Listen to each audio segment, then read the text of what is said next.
All right, Justice Azcuna, let's go through the process first.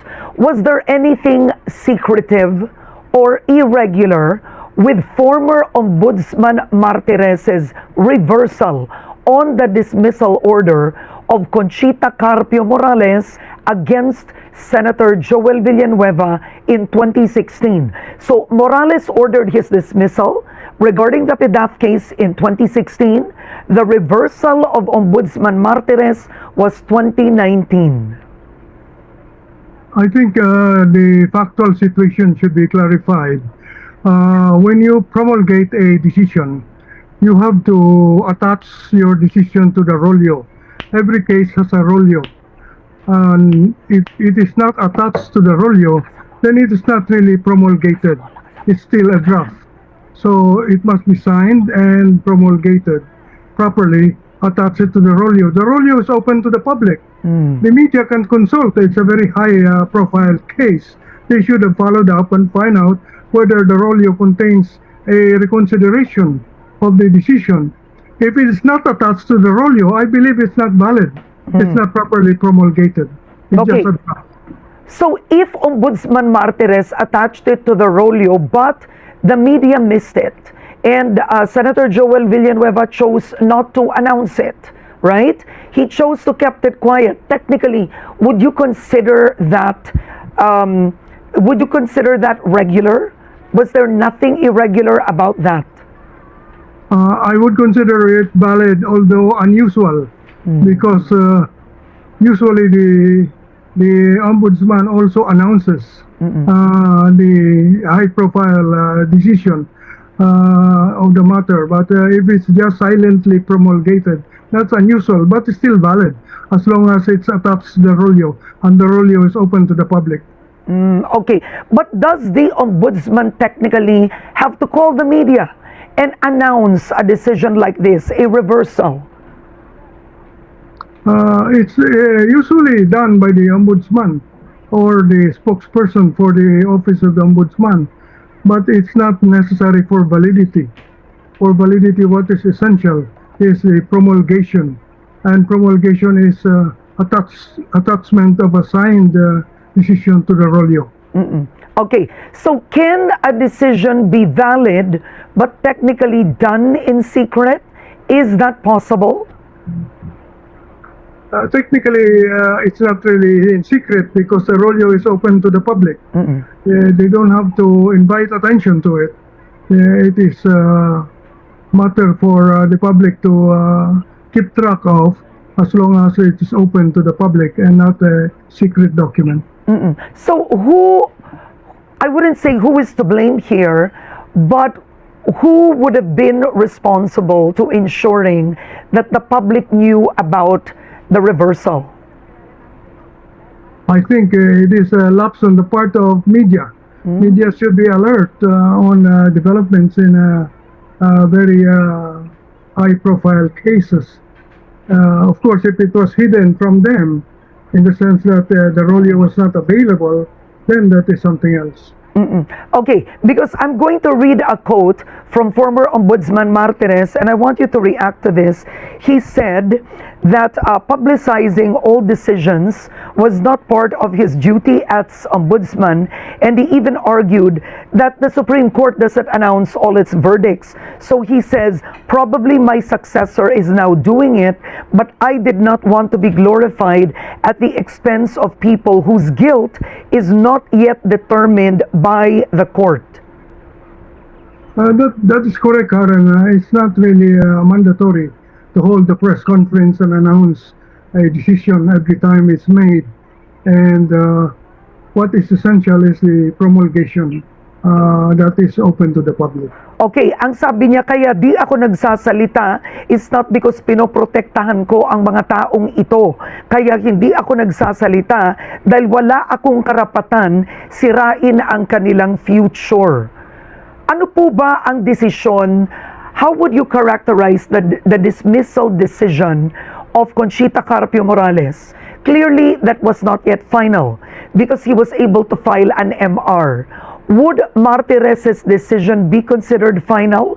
Would a reversal be considered final? Yes, I think in the circumstances, the reversal will be final because it has the effect of an acquittal. And that was also some time already that was lapsed, and there's no more time for reconsideration. So it's final. It's final. All right. Now, how important is the timeline? If the dismissal of Conchita Carpio Morales was 2016 and the Senate banded together and refused to have it implemented, and the reversal was 2019, that's a 3-year period. Did it violate at least any form or any kind of timeline when it comes to issuing reversals?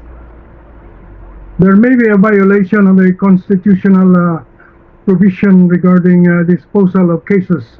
However, it does not affect the validity of the decision. It only makes the person deciding liable for possible administrative violation of the time limit for deciding cases. Ano po ba ang timeline ng pag nag-decide ka ng kaso and you file a motion for reconsideration? Ano po dapat yon? Ang time limit kasi, Karen, is regarding courts, decision of courts. There's a timeline depending on the level of the court, the longest being 2 years, applicable to the Supreme Court. Pero yung Ombudsman kasi hindi naman court yan. So technically, the time limit for courts do not apply to the Ombudsman. So siguro, dapat reasonable time. Oo. So, how would you define that? Parang ano yan parang yan yung debate on forthwith, right? Yan yung never-ending debate on forthwith. Ano ang reasonable time dapat? Does it say 6 months, 1 year for the Ombudsman to act on an MR? Yes, there's at least siguro the same level time as the Supreme Court. It's 2 years. 2 years, maximum of 2 years. If the decision was granted in 3 years, would that decision still be considered valid? The decision beyond time limit is still valid. It only makes the judge liable for violating the time limit. Okay, all right. Paano kung retired na? For example, si Ombudsman, retired na siya. Anong violation pa? Usually pag retired na, you can still penalize a person by forfeiting the retirement benefits. I see. All right. Now, Malacanang wants the Ombudsman to review this again.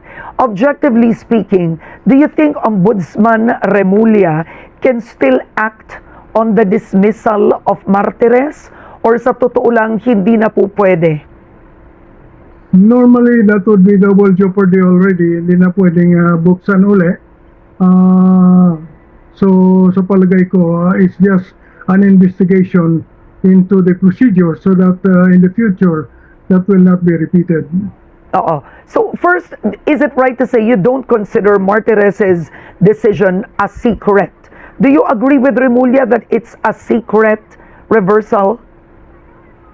The term secret would have to be defined. As I said, if it is properly promulgated, although not announced in public, it's still valid as long as it's attached to the rollo and the rollo is open to the public. Okay. Now, let's start with, I want to ask you, moving forward, right? How could this affect future cases of the Ombudsman? Let's start with that. What kind of implementing rules and regulations should be issued out? So let's start first with this. When an Ombudsman issues a dismissal order, should it be followed by members of Congress? Again, there should be clarifying rules to be adopted regarding the promulgation of decisions. I think that is part of the reason why the Office of the President wants to look into this. So that there can be a better handling of future cases, especially with respect to resolution of motions for reconsideration. So, there are other similar cases that have been decided by the Ombudsman in secret, in the sense that it was promulgated but not publicly announced. Okay, but can Remulla still take this to the Supreme Court? Usually there has to be a judicial or constitutional question for the Supreme Court to make a decision. Can he still take it to the Supreme Court? The way to bring it to the Supreme Court is through an admin matter. It's called admin matter. So you just submit to the Supreme Court a particular referral to the case and asking the Supreme Court to docket it as an admin matter for the court to possibly recommend measures to prevent future situations like this.